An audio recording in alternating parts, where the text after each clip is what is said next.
कहानी की शुरुआत होती है और हमें क्लिंट को दिखाया जाता है जो अपने परिवार वालों के साथ समय बिता रहा था। क्लिंट अपने बीवी और बच्चों के साथ बाहर खेल रहा था। अब कुछ समय बाद सभी लोग खाना खाने के लिए अंदर जाते हैं, लेकिन क्लिंट बाहर ही रुक जाता है और थोड़ा समय बीत जाने के बाद जब वो अपने बीवी और बच्चों को बुलाता है तो उनका कोई भी जवाब नहीं आता है। वो अपने बीवी और बच्चों को ढूंढता है, उन्हें आवाज लगाता है, लेकिन उनका कोई भी जवाब नहीं आता है। अब यहाँ पर सीन कट करके हमें टोनी और नेबुला को दिखाया जाता है जो कि स्पेसशिप में फंसे हुए हैं। अवेंजर्स इन्फिनिटी वॉर में जब थेनोस ने चुटकी बजाई तो दुनिया की आधी से ज्यादा आबादी समाप्त हो जाती है और जो जहाँ पर थे वो वहीं पर फंसे रह गए। जब टोनी स्पेसशिप में मौत की नींद सोने वाला था तो तभी यहीं पर कैप्टन मार्वल की एंट्री होती है। कैप्टन मार्वल बोले तो कैरल, जो पूरे अंतरिक्ष की देखभाल करती है। अब इसके बाद कैरल टोनी के स्पेसशिप को जमीन पर लेकर आती है। जमीन पर आने के बाद टोनी देखता है कि अवेंजर्स की अभी भी कुछ टीम बची हुई है। टोनी स्टीव से कहता है कि हमने स्पाइडरमैन और बहुत सारे लोगों को खो दिया है। टोनी कैप्टन अमेरिका यानी कि स्टीव से थोड़ा नाराज था। टोनी कहता है कि मैंने कहा था कि पृथ्वी के चारों तरफ हम एक सुरक्षा कवच लगा देते हैं, लेकिन तुमने मेरी बात नहीं मानी। अगर तुमने मेरी बात मानी होती तो आज पृथ्वी के सभी लोग सुरक्षित होते। टोनी बहुत गुस्से में था और वो अचानक नीचे गिर करके बेहोश हो जाता है। कैप्टन अमेरिका कहता है कि अगर हम थेनोस को ढूंढ ले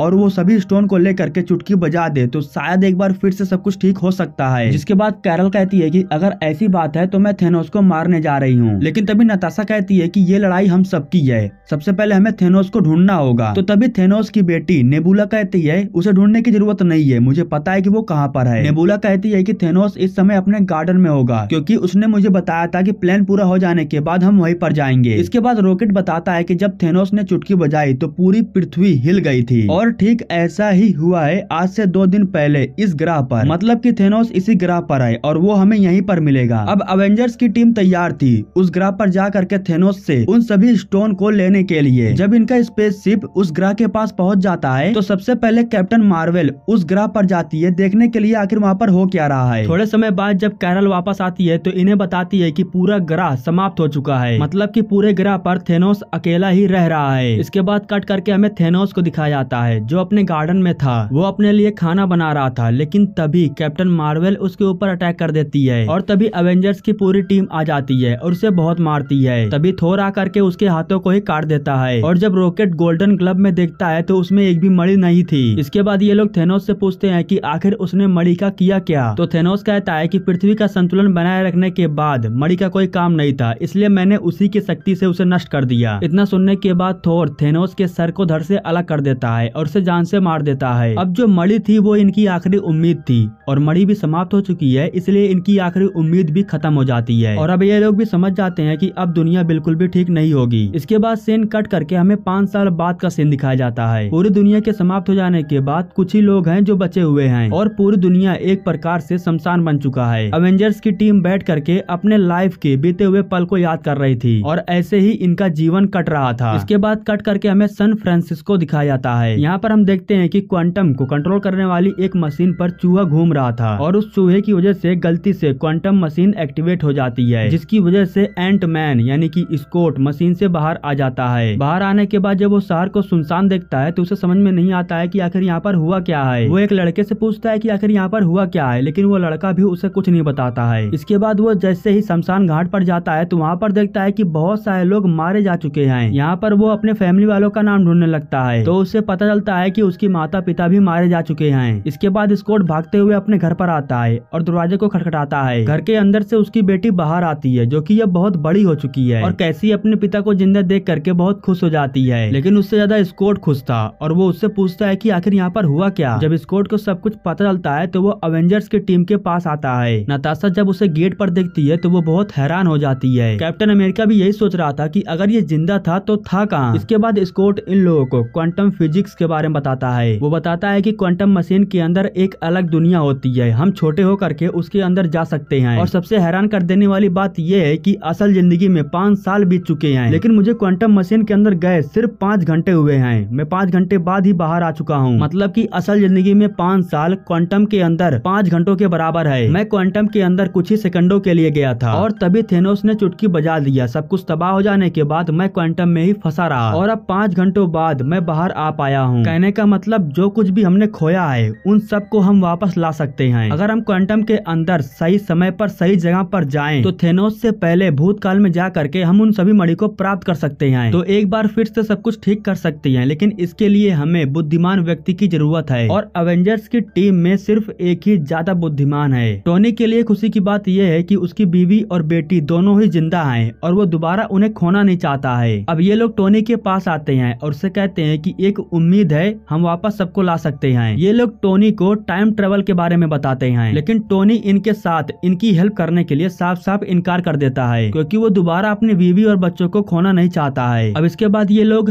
हेल्प के लिए हल्क यानी कि ब्रूस के पास जाते हैं और फिर ये लोग ब्रूस को टाइम ट्रेवल के बारे में बताते हैं। ब्रूस कहता है कि अगर उम्मीद है तो मैं तुम्हारा साथ देने के लिए तैयार हूँ। रात में टोनी टाइम ट्रेवल के बारे में अपनी बीवी को बताता है। वो उनसे ये भी बताता है कि एक आखिरी उम्मीद है जिनसे हम सबको ठीक कर सकते हैं। उसकी बीवी कहती है कि अगर उम्मीद है तो कोशिश करने में क्या जाता है, क्या पता एक बार फिर से सब कुछ ठीक हो जाए। टोनी नहीं आया तो क्या हुआ, ये लोग फिर भी क्वांटम मशीन को चेक करते हैं कि आखिर वो किस तरीके से काम करता है। स्कॉट क्वांटम मशीन के अंदर जाने के लिए तैयार हो जाता है क्योंकि उसे इसके बारे में ज्यादा नॉलेज है, लेकिन ब्रूस को उस मशीन को कंट्रोल करने के बारे में बिल्कुल भी नहीं पता है। इसलिए वो स्कॉट को बूढ़ा और एक छोटा सा बच्चा बना करके बाहर निकालता है। इसलिए लास्ट में ये लोग मशीन को बंद कर देते हैं, जिसकी वजह से सब कुछ ठीक हो जाता है। लेकिन इन सबको लेकर के स्टीव थोड़ा परेशान था। काफी सोचने के बाद टोनी इन लोगों की हेल्प करने के लिए तैयार हो जाता है। अब टोनी के आ जाने की वजह से बाकी के भी अवेंजर्स की टीम को बुला लिया जाता है। इसके बाद ब्रूस और रॉकेट थोर के पास जाते हैं उससे हेल्प मांगने के लिए। वहाँ पर जाने के बाद जब ये लोग थोर को देखते हैं तो उसकी हालत बहुत खराब हो चुकी थी, वो अपने आप को बहुत मोटा कर चुका था। ये लोग जब थेनोस का नाम लेते हैं तो थोर बहुत भड़क जाता है, लेकिन वो इन लोगों की हेल्प करने के लिए इनके साथ आने के लिए तैयार हो जाता है। इसके बाद हमें टोक्यो सिटी को दिखाया जाता है, जहाँ पर छोटे मोटे गुंडे लोगों को परेशान कर रहे थे, इसलिए क्लिंट उन लोगों को बहुत मारता है। क्लिंट अपने परिवार वालों को खो चुका है, इसलिए वो और भी ज्यादा अपसेट है। तभी नताशा आ करके उससे कहती है कि इन लोगों को मार करके तुम्हारा फैमिली वापस नहीं आ सकता है। वो इससे ये भी कहती है कि एक उम्मीद है, हम उन लोगों को वापस ला सकते हैं। अब टोनी अवेंजर्स की टीम में आ जाता है और ये लोग क्वांटम मशीन को और भी ज्यादा अपग्रेड कर देते हैं। स्कॉट बताता है कि क्वांटम के अंदर जाने के बाद ये पिम पार्टिकल की वजह से तुम लोग बाहर आ सकते हो, इसका कम इस्तेमाल करना क्योंकि ये हमारे पास बहुत कम है, अगर हम अंदर गए तो फंस जाएंगे। अब क्लिंट क्वांटम मशीन के अंदर जा करके चेक करना चाहता था कि आखिर वो काम कैसे करता है। टोनी के पास जीपीएस लोकेशन था, इसलिए क्वांटम के अंदर जाने के बाद वो अपने घर सही जगह पर पहुंचता है और वो अपने घर को देखता है। वो यहाँ पर देखता है कि उसका ग्लव्स नीचे गिरा हुआ था, जो कि उसने कुछ समय पहले ही इस्तेमाल किया था। वो जैसे ही अपने बेटे की आवाज सुनता है तो वो उसके पास जाने वाला था, लेकिन तभी उधर से ये लोग बटन को दबा देते हैं, जिसकी वजह से वो क्वांटम के बाहर आ जाता है और वो इन लोगों को बताता है कि ये मशीन बिल्कुल सही तरीके से काम कर रही है। अब इसके बाद ये लोग मणि के बारे में और जानकारी हासिल करना शुरू कर देते हैं कि आखिर इन लोगों को वो मणि कहाँ पर मिलेगी। अब अवेंजर्स की पूरी टीम तैयार हो जाती है भूतकाल में जा करके उन मणि को दोबारा हासिल करने के लिए। ये लोग अलग अलग 3 टीम बनाते हैं और 6 मणि को लेने के लिए अलग अलग जगह पर चले जाते हैं। सबसे पहले हमें न्यूयॉर्क 2012 को दिखाया जाता है, जहाँ पर अवेंजर्स की टीम अपने दुश्मनों से मिल करके फाइट ले रही थी। यहाँ पर ये लोग अलग अलग टीम में बढ़ जाते हैं और मणि को लेने के लिए जाते हैं। ब्रूस समय मणि को लेने के लिए डॉक्टर स्ट्रेंज के गुरु माँ के पास जाता है। उन्हें देख करके वो कहता है कि मुझे वो समय मणि चाहिए और मुझे वो हर हाल में चाहिए, मुझे उसकी जरूरत है। वो जैसे ही समय मणि को लेने के लिए जाता है तो गुरु माँ उस पर अटैक करके उसके शरीर को अलग कर देती है। हल्क नीचे गिर जाता है और ब्रूस यह देख करके बहुत हैरान था। इसके बाद हमें यसगार्ड 2013 को दिखाया जाता है। यसगार्ड के मणि को लेने के लिए थोर और रॉकेट आए हुए थे। यहाँ पर थोर जब दोबारा अपनी माँ को देखता है तो वो बहुत इमोशनल हो जाता है, क्योंकि उसकी माँ की मृत्यु हो चुकी है, वो अब इस दुनिया में नहीं है। इसके बाद हमें 2014 में मोराक को दिखाया जाता है। यहाँ की मणि को लेने के लिए रोडी और नेबुला रुकते हैं और इसके बाद यहाँ से क्लिंट और नताशा वोर मीर पर चले जाते हैं वहाँ की मणि लेने के लिए। अब यहाँ पर इन लोगों को ग्वेल का इंतजार करना था, क्योंकि मणि जहाँ पर रखा गया है वहाँ के दरवाजे को खोलने के लिए ग्वेल के पास एक चाकू है। नेबुला कहती है कि इस मणि को लेने के लिए बहुत से लोग आए थे, मैं भी आई थी। अब यहाँ पर सीन कट करके हमें भूतकाल में ही उस सीन को दिखाया जाता है जहाँ पर थेनोस और थेनोस की बेटियां उस मणि को लेने के लिए लोगों से फाइट कर रही थी। तभी थेनोस आता है और वो कहता है कि हमने एक मणि को ढूंढ लिया है और उसे जल्द ही हासिल कर लेंगे। लेकिन तभी भूतकाल में जो बुरी नेबुला थी उसके दिमाग में कुछ प्रॉब्लम होने लगता है और जो भविष्य काल में अच्छी नेबुला बन चुकी है उसकी सारी मेमोरी इसके अंदर आ जाती है और इसी की वजह से एक झलक थेनोस सब कुछ देख लेता है। इधर टोनी और एंटमैन पावर स्टोन को लेने के लिए शील्ड के ऑफिस में आते हैं। वो मणि इस समय अवेंजर्स की टीम के पास ही था और इधर कैप्टन अमेरिका एक मणि को हासिल कर लेता है, लेकिन तभी उसके सामने भूतकाल वाला कैप्टन अमेरिका आ जाता है। अब ये दोनों एक दूसरे को रोकने की कोशिश करते हैं क्योंकि मणि इन दोनों को चाहिए, इसलिए इनमें फाइट होती है और लास्ट में जो भविष्य काल वाला कैप्टन अमेरिका था वो भूतकाल वाले कैप्टन अमेरिका को मणि की मदद से बेहोश कर देता है। इधर ब्रूस गुरु माँ से समय मणि को लेने के लिए बहुत कोशिश कर रहा था लेकिन वो देने के लिए तैयार नहीं थी। तभी ब्रूस बताता है कि डॉक्टर स्ट्रेंज ने समय मणि को थेनोस को दे दिया, इसीलिए सब कुछ तबाह हो गया और उसी को हम सब एक बार फिर से ठीक करना चाहते हैं, इसलिए हमें समय मणि चाहिए। इसके बाद गुरु माँ ब्रूस को समय मणि देने के लिए तैयार हो जाती हैं। अब इधर ब्रूस भी एक मणि को हासिल कर लेता है। जो भूतकाल वाली नेबुला थी, माउ उसके मेमोरी को चेक करता है और वो थेनोस को बताता है कि इसकी मेमोरी फ्यूचर से जुड़ी हुई है। अब यहाँ पर थेनोस नेबुला की मेमोरी की वजह से सब कुछ देख लेता है और यहाँ पर थेनोस को मालूम चल जाता है कि उसने सभी मणि को हासिल कर लिया है। इधर थोर की माँ को एहसास हो जाता है कि थोर यहीं कहीं आसपास में ही है। थोर अपनी माँ को छुप करके देख रहा था लेकिन तभी पीछे से उसकी माँ उसके पास आ जाती है। वो अपने बेटे को देख करके समझ जाती है कि वो फ्यूचर से आया है। इधर रॉकेट जा करके उस मणि को चुरा लाता है। अपनी माँ से मिल करके थोर बहुत खुश था लेकिन उसे जाना भी तो था। जब जाने की बारी आती है तो वो जाने से पहले अपने हथौड़े को बुलाता है और उसे ले करके यहाँ से चला जाता है। शक्ति मणि के बारे में ग्वेल को भी मालूम था। उस मणि को लेने के लिए ग्वेल आया था लेकिन रोडी उसे मार करके बेहोश कर देता है। शक्ति मणि के द्वार को खोलने के लिए ग्वेल के पास एक औजार था जिसे नेबुला ले लेती है और शक्ति मणि के द्वार को खोल देती है और फिर नेबुला शक्ति मणि को हासिल कर लेती है, लेकिन इसमें उसके हाथ जल जाते हैं। अब मणि को हासिल करने के बाद जब ये लोग यहाँ से जाने लगते हैं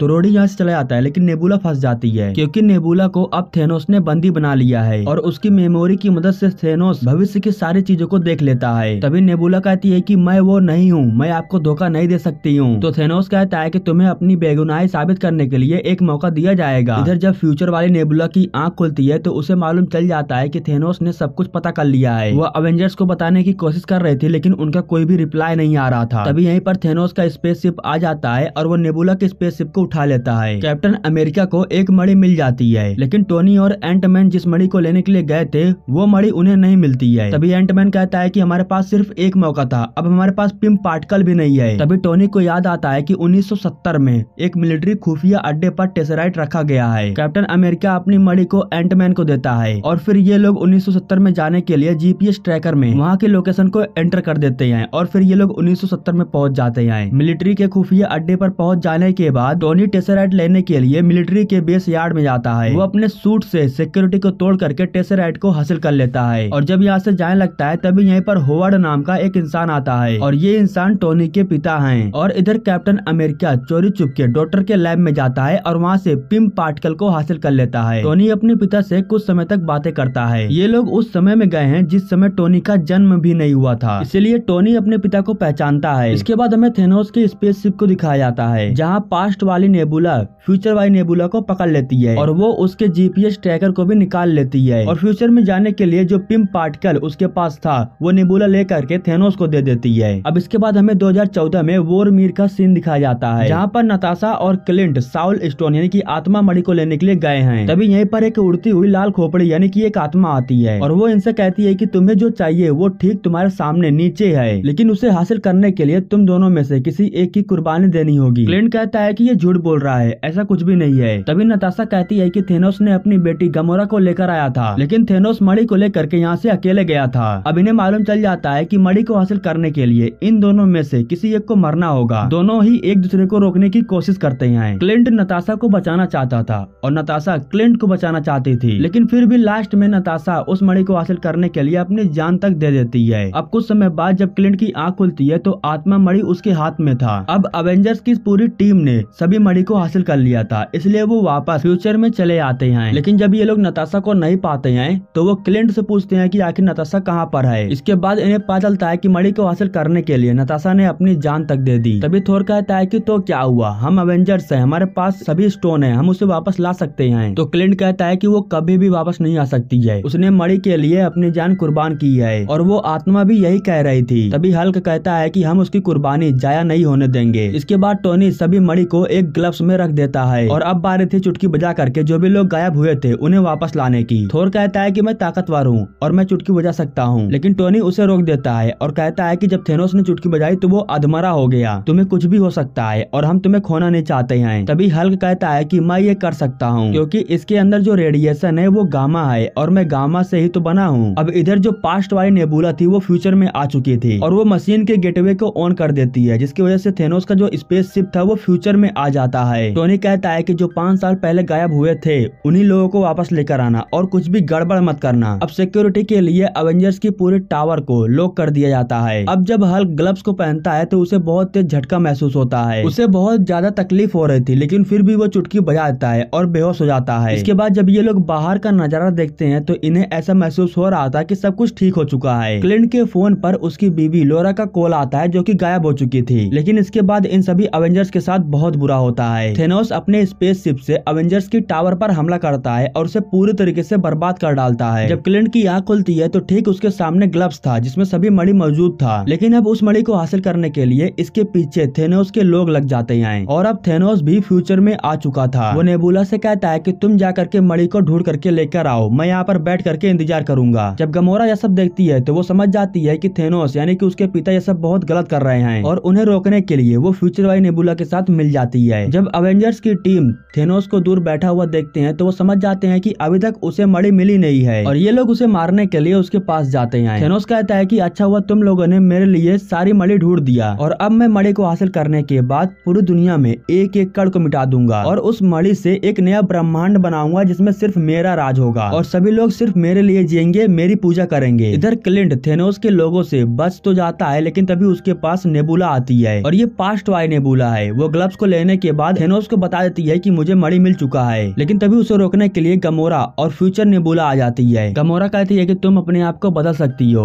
अगर ये मणि थेनोस को मिल गया तो वो पूरी दुनिया को बर्बाद कर देगा। तभी नेबुला कहती है कि मैं धोखा नहीं दे सकती हूँ। यह कहने के बाद वो गमोरा को मारने की कोशिश करती है, लेकिन नेबुला अपने आप को ही मार देती है। इधर अवेंजर्स की टीम थेनोस से फाइट कर रही थी, लेकिन ये लोग थेनोस का मुकाबला नहीं कर पा रहे थे। थेनोस थोर को मारने की कोशिश करता है, लेकिन तभी कैप्टन अमेरिका मियोनर को उठा लेता है और फिर कैप्टन अमेरिका थोर के हथौड़े से लगातार थेनोस के ऊपर हमला करता है, लेकिन फिर भी वो थेनोस को रोक नहीं पाता है। थेनोस कैप्टन अमेरिका को मार करके बहुत ही बुरी तरीके से जख्मी कर देता है। थेनोस कहता है कि तुम लोग चाहे जितनी कोशिश कर लो, मैं अनहोनी हूँ और मुझे कोई नहीं डाल सकता है। अब इसके बाद थेनोस की जितनी भी सेना थी वो फ्यूचर में आ जाती है, लेकिन अभी भी फिर से कैप्टन अमेरिका खड़ा होता है इनका मुकाबला करने के लिए और तभी उसे एक आवाज सुनाई देती है जो कि ब्लैक पैंथर का था। इसके बाद बहुत सारे पोर्टल खुलने लगते हैं जिसमें से अवेंजर्स की पूरी टीम आ जाती है। अब जैसे कि हल्क ने चुटकी बजा दिया है, इसलिए 5 साल पहले जो भी गायब हुए थे वे सभी लोग अब आ जाते हैं और अब अवेंजर्स की पूरी टीम मिल करके थेनोस की सेना को रोकने की कोशिश करता है। क्लिंट के पास सभी मणि को देख करके थेनोस उसे लेने के लिए जाता है, लेकिन तभी उसके सामने वांडा आ जाती है और उससे कहती है कि तुमने मेरा सब कुछ बर्बाद कर दिया। यह कहने के बाद वो अपनी पावर से थेनोस को मारने लगती है। थेनोस उसका मुकाबला नहीं कर पा रहा था और इसलिए वो वांडा को रोकने के लिए अपने स्पेस शिप से आग बरसाता है और जब स्पेस शिप से हमला होने लगा तो इसमें अवेंजर्स की टीम को भी नुकसान हुआ और थेनोस की भी सेना मारी गई। लेकिन कुछ ही समय में स्पेस शिप हमला करना बंद कर देती है और वो अंतरिक्ष की तरफ हमला करने लगती है, क्योंकि अंतरिक्ष से कोई चीज आती है जो इनके स्पेस शिप को बर्बाद कर देती है और वो कोई और नहीं बल्कि कैप्टन मार्वल यानी कि कैरल थी, जो थेनोस की स्पेस शिप को पूरी तरीके से खत्म कर देती है। इसके बाद फिर से सभी में फाइट होने लगती है और जो कैरल थी वो मणि को लेकर के क्वांटम में जा रही थी, लेकिन थेनोस उसे देख लेता है और वो अपने हथियार से क्वांटम मशीन को ही बर्बाद कर डालता है। क्वांटम ब्लास्ट होने के बाद एक तेज धमाका होता है। थेनोस ग्लव्स को देख लेता है, वो उसे पहन करके चुटकी बजाने वाला था, लेकिन तभी कैरल आकर के उसे रोक लेती है और कैरल के पावर के सामने थेनोस नहीं टिक पाता है। कैरल थेनोस के ऊपर भारी पड़ रही थी, इसलिए थेनोस एक मणि को निकालता है और उससे कैरल के ऊपर हमला कर देता है। अब इनके पास जीतने के लिए एक भी उम्मीद नहीं बची हुई थी और तभी डॉक्टर स्ट्रेंज टोनी की तरफ इशारा करते हैं। इधर थेनोस ग्लव्स को पहनता है, लेकिन चुटकी बजाने से पहले टोनी आकर के उसे पकड़ लेता है। हालांकि थेनोस उसे दूर फेंक देता है, लेकिन अब टोनी अपना काम कर चुका था। इसके बाद थेनोस चुटकी बजाता है, लेकिन कुछ भी नहीं होता है, क्योंकि टोनी ने ग्लव्स में से सभी मणि को निकाल लिया था और वो अपने ग्लव्स में पहन लेता है और इसके बाद टोनी चुटकी बजा देता है, जिसके बाद थेनोस की जितनी भी टीम थी, जितनी भी सेना थी, वो एक एक करके गायब होने लगती है। लास्ट में थेनोस खुद राख बन के उड़ जाता है, लेकिन इसके बाद टोनी की हालत बहुत खराब हो चुकी थी, वो अधमरा हो चुका था। वो अपनी बीवी के सामने था, लेकिन कुछ बोल नहीं पा रहा था और फिर कुछ ही समय बाद उसकी मौत हो जाती है। है। अब इसके बाद हमें दिखाया जाता है कि 5 साल पहले जितने भी लोग गायब हुए थे वे सभी लोग वापस आ चुके हैं। टोनी की अस्थियां को बहाने के लिए अवेंजर्स की पूरी टीम आई हुई थी और सभी लोग टोनी को बहुत याद कर रहे थे। लेकिन अभी ये काम बाकी है, मणि को ले जाकर के पास्ट में सभी को सही जगह पर रखना है और इसके लिए